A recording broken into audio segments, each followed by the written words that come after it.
bahwa orang tua itu adalah source pertama yang bisa mengajarkan atau memberikan pengetahuan beragama yang baik kepada anaknya, Ya, kan ya?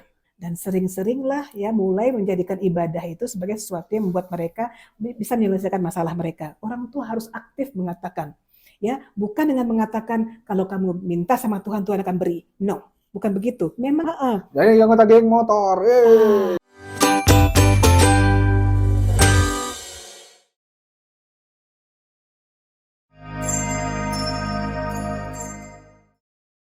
Assalamualaikum warahmatullahi wabarakatuh. Coba, Sobat Cendikia, saya Yanti. Dan saya Pujo, kita bareng lagi bersama podcast Bikin Pintar. Bikin pintar. Celing. Oke.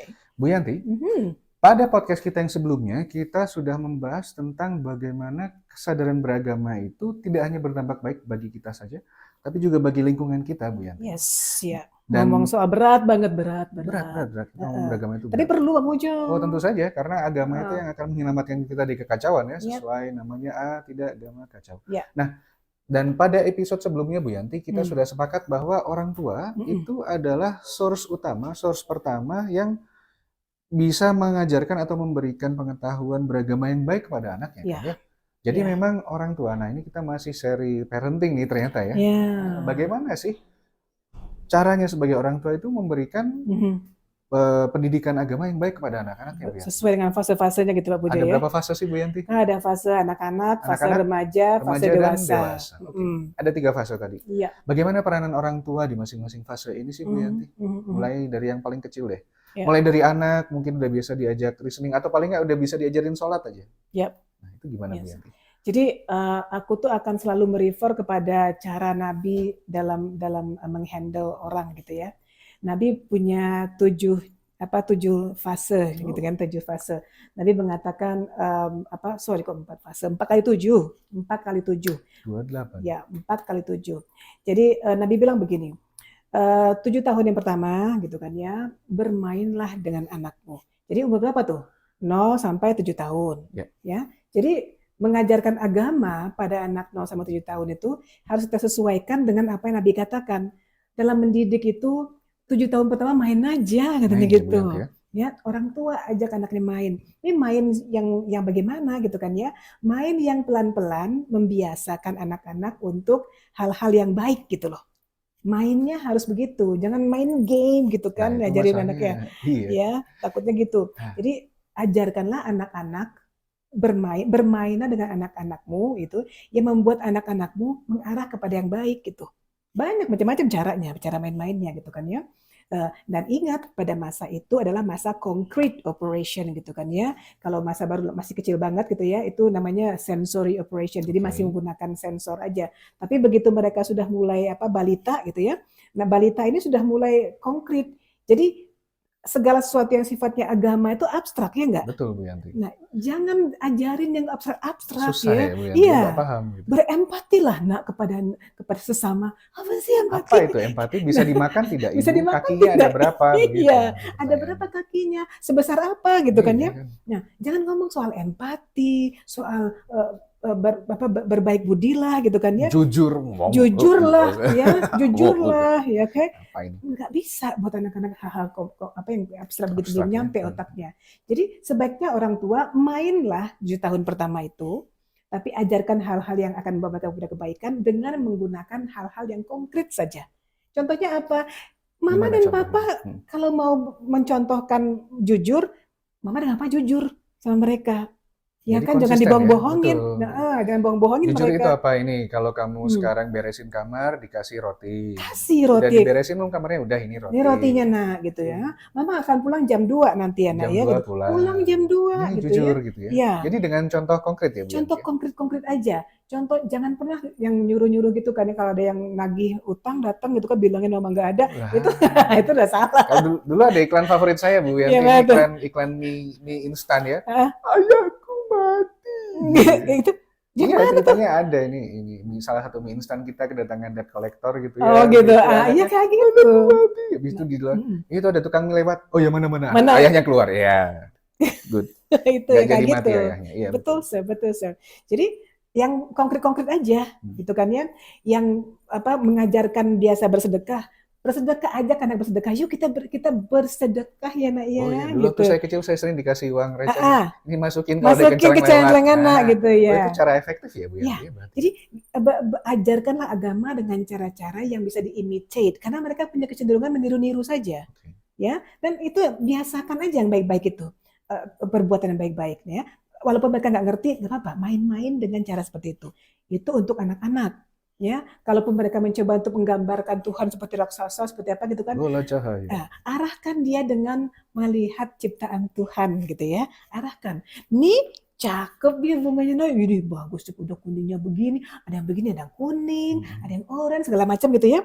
Kemudian bayangkan betapa kerennya Tuhan itu ya nak ya. Tuhan bisa bikin bunga sebegitu bagus-bagus, warna-warni, semua yang bisa dilihat oleh anak-anak. Jadi anak-anak pun mulai bisa memahami konsep Iya, betapa kekerenan Tuhan. besaran Tuhan ya. Ya. Lebih Bukan besar. dalam bentuk Betul. fisiknya gitu, tapi dalam bentuk Keagungan lah kekuasaan, seperti itulah ya. keagungannya. Bawa dia ke Grand Canyon, amin. Amin. Bawa ke Grand Canyon gitu kan, lihat nak bagus karena itu Tuhan yang bikin itu nak. Lihat itu Tuhan yang bikin nak. Mama jadi baik begini karena Tuhan yang bikin mama baik, nah, gituin terus gitu kan ya. Akhirnya mereka mengatakan, oh kalau ingat Tuhan itu lihat saja apa yang sudah diciptakannya, dengan biasakan dengan mengatakan Tuhan itu punya janggut, dan nggak bisa. Ya, malah menyesatkan gitu ya. Kemudian selain yang konkret begitu, kita membiasakan mereka dalam soal berdoa, contohnya gitu, membiasakan ke berdoa. Kita berdoa, nak ini kita berdoa dulu nak ya, alhamdulillahillazi ahyana, kita berdoa dulu, biasakan berdoa itu ya. Kemudian biasakan juga mengatakan bahwa kadang-kadang Tuhan nggak memberikan apa yang mama mau, tapi nggak sekarang. Betul. Tapi nanti mama dikasih yang lebih baik. Selalu begitu aja. Jadi jangan biasakan anak mengatakan Tuhan akan mengabulkan semua permintaanmu, berdoalah pada Tuhan. Itu misleading loh. Nah iya Bu Yanti, karena itu dulu dijadikan untuk menyebarkan paham yang sesat ya. Coba sekarang minta permen, dikasih nggak? Nah, enggak. Tuh. Coba sekarang saya minta permen, nih saya kasih.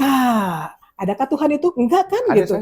Saya yang ada, betul Pak. Betul seperti itu Bu Yanti. Nah, itu jadi itu yang perlu diajarkan ya. Betul. Sambil main-main aja gitu ya. Nah, ini 7 tahun pertama. 7 tahun kedua, yaitu umur berapa tuh? Umur 14 sampai umur 21 ya. 0 sampai 7, 7 sampai 14 ya. 7 sampai 14 dulu ya itu. Nah, 7 mendekati 14 tahun itu ya, kan sudah masuk, kalau 11 tahun setengah itu sudah masuk ke concrete operation kalau dalam teori Piaget ya.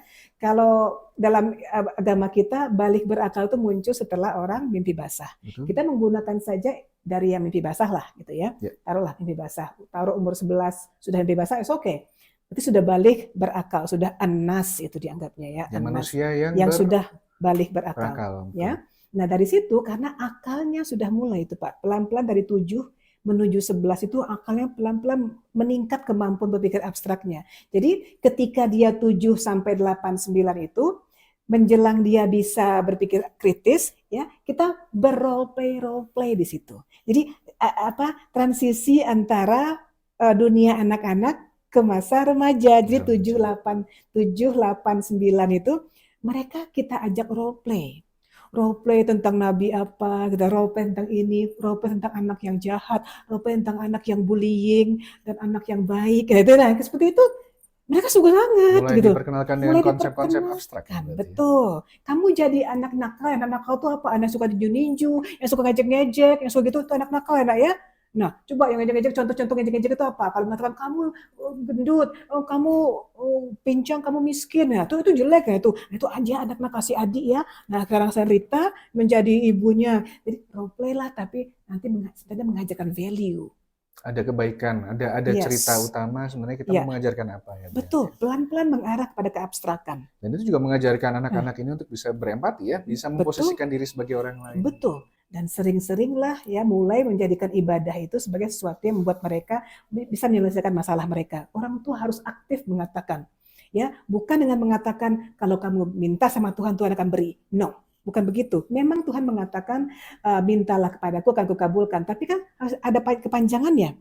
Tuhan mengatakan ya, aku akan mengabulkan sesuai dengan ilmuku.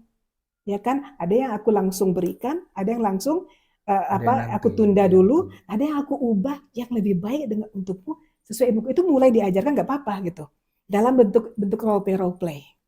Semakin mendekati 11 tahun, mulailah berlakukan kata Nabi apa? Jadi 7 sampai 14 itu kan udah masuk remaja transisi ya, dan betul. remaja gitu ya.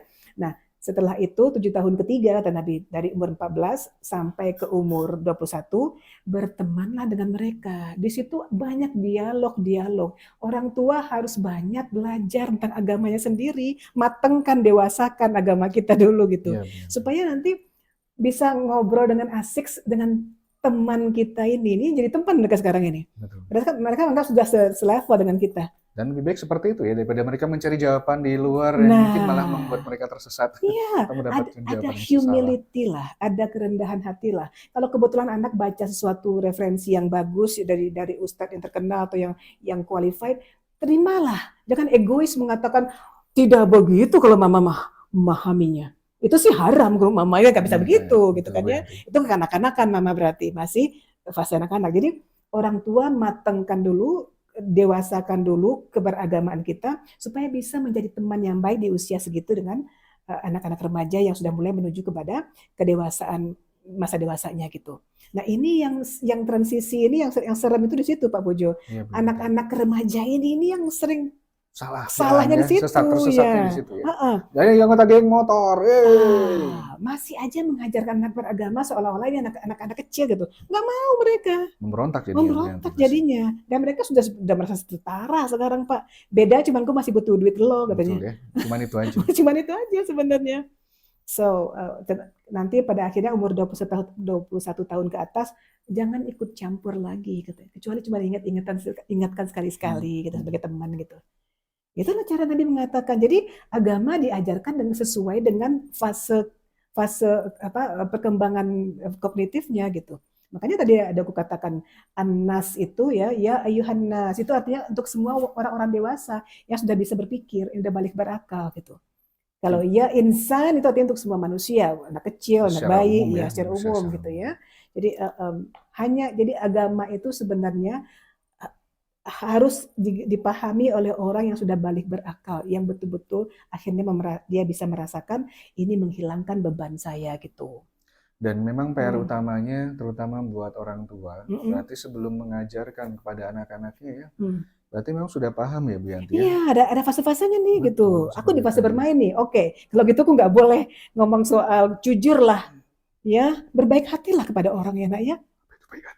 Apa itu baik hati Bunda? Gitu. Betul, benar sekali. Betul. Harus nah ini sesuai. insya Allah juga dengan pengetahuan ini harapannya memang buat orang tua muda begitu ya, atau mungkin yang juga masih orang tua yang anaknya mulai beranjak remaja dan juga masih bisa menjaga komunikasi yang baik.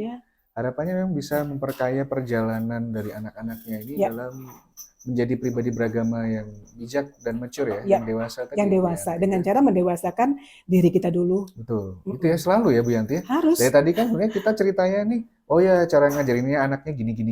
Wah, kalau saya jadi orang tuanya bingung juga ini saya belum sampai situ gitu.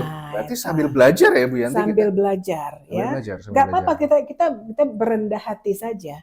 Dengan bertanggung jawab ya, kita berharap kita akan bisa menjadi lebih baik dan dihargai oleh anak kita dengan merendahkan hati kita belajar lagi agama kita. Terus, ya? Aku punya loh murid gitu kan, murid kelas housewife yang bilang, Miss aku nih lagi belajar agama sama anakku kelas 3 SD nih katanya. Aku ikutan baca bukunya dia katanya gitu. Aku belajar Quran loh sekarang gitu. Karena aku ingin bisa menjawab anak-anakku nanti pas dia remaja. Itu penting ya Bu Yanti. Keren gak tuh? Saya rasa keren sekali. Lifelong learner-nya ada ya, jadi terus belajar sambil bertambah dewasa. Betul, dan beliau sendiri mengatakan sejak kecil sampai dewasa tidak pernah diajarin sholat, tidak pernah diajarin agama, dia sempat sesatnya gitu kan ya. Tapi kemudian ketika dia hijrah gitu kan ya, dia mau merendahkan dirinya, belajar dari anaknya, ajarin mama nak apa itu nak caranya, cara sholat, cara ini baca Quran gitu. Kan keren banget gitu kan. Anaknya merasa terinspirasi juga, termotivasi juga dong. Mama belajar denganku. Berarti mama tuh walaupun sudah tua pun masih terus belajar. Apalagi aku dong gitu. Betul. Jadi kita tidak perlu malu ya. Kita tidak perlu malu. Misalkan nanti anak kita belajar ngaji, kita juga belajar ngaji. Saya baru belajar tahsin Bu Yanti. Harus begitu. Aku juga memotivasi anak-anakku begitu. Aku selalu laporan sama Lamis, sama Rehan. Mama baru habis kuliah loh nak gitu. Mama aduh pusing banget ngerjain itu nak, emang capek ya ngerjain tugasnya nak ya mama. Jadi mendiskusikan betapa kita juga berjuang bersama mereka Betul, gitu loh. betul. Bahwa orang Hmm. tua juga sama-sama manusia, Yap, bisa yap, salah, tapi yang penting tetap belajar dan berusaha untuk mencapai yes, kebaikan ya Bu that's Yanti true. ya. Yap, Betul lifelong seperti itu. learning. Lifelong learning. Ya, Baik Bu Yanti, jadi tadi itu adalah bagaimana cara kita mengajarkan anak-anak kita agama ya, agama ya, agama kepada kepada anak anak manusia dari fase yang berbeda gitu. masing-masing fasenya tadi. Dan tentu saja pesan di belakangnya bahwa kita sebagai orang tua juga tidak boleh berhenti belajar. Iya, iya, dewasakan agamamu. Betul. Akhirnya kembali lagi ke kita sebagai teladan yang baik. Betul, Gitu. betul, betul. Kalau misalkan kita bilang ke anak kita, ayo sholat gitu ya, tapi kita nggak sholat, Iya, sama aja. dan yang sering terjadi kan gitu Pak Pujo. Waktu di masa waktu untuk ngajarin foundation itu nggak ada, tiba-tiba di masa dewasa mengatakan sholatlah kamu, sholatlah, gitu kan. Tiba-tiba dia juga sadar gitu kan ya. Itu nggak bisa instan dong Perlu proses ya Bu prosesnya Yanti gitu ya. Betul. Harus mengatakan juga ya dulu mama memang lalai gitu kan, mama sekarang sedang berusaha. Yuk sama-sama berusaha yuk gitu. Ya karena sudah jadi misalnya usia udah 20 tahun anak itu misalnya. Kita juga harus bertindak seperti teman Menghadapi kepada betul. mereka ya. Memperlakukan sebagai yang sudah dewasa juga. Sudah dewasa, nggak boleh. Oh, mama habis pengajian, kamu tuh harusnya sholat, kamu itu harusnya. Katanya, iya right. Dari mana Dari aja lu, mana Bang? lo? Dari mana aja lu, Bang? Itu dia. Betul. Dan pada akhirnya ini semua merupakan perjalanan kita mencari ridha Allah ya Bu Yanti ya. Kembali lagi. Dan ini salah satu life hack mungkin karena kita berdua kan sebagai pengajar ya. Dan saya rasa mungkin Sobat Cendekia mungkin berpengalaman untuk berbagi atau mengajar ke teman-teman lainnya. Pasti juga tahu bahwa ilmu yang dibagikan insya Allah membuat kita jadi semakin rajin untuk mencari atau memperdalam ilmu. Begitu juga dengan ilmu agama ya. Betul. Oh ya, aku udah ngumpulin beberapa social eksperimen gitu Pak Pujo. Iya, aku wawancari beberapa orang gitu ya untuk menanyakan apa arti agama buat mereka, kenapa mereka beribadah, apa itu Tuhan buat mereka, itu kemudian kemarin, apa di episode yang sebelumnya ya, betul ya. Silakan ditonton. Itu silakan ditonton ya, jangan lupa. Jadi mudah-mudahan relate dengan teman-teman gitu loh ya. Dan itu biasa banget, normal banget. Ya. Nggak perlu merasa takut, nggak perlu merasa khawatir. Ya. Ada closing statement mungkin Bu Yanti sebelum kita akhiri podcast kita hari ini? Lifelong learning. Teruslah belajar. Kembali lagi kita niatkan untuk mendapatkan ridho Tuhan, ridho Allah. Yes. Menjadi dewasa lah. Anchor kita yang utama adalah Tuhan. Betul. Baik, terima kasih Bu Yanti. Saya rasa itu akhir podcast kita kali ini. Nanti kita akan lanjutkan lagi ya, masih soal parenting ini kayaknya. Soal parenting. Karena jadi orang tua itu hal yang susah ya. Anak-anak mungkin taunya orang tua itu nyebelin, tapi begitu udah jadi orang tua pasti oh my god, seperti itu. Oh my god. Oke, sip. Terima kasih Sobat Cendekia. Kita akan ketemu lagi di podcast kita selanjutnya. Wassalamualaikum warahmatullahi wabarakatuh.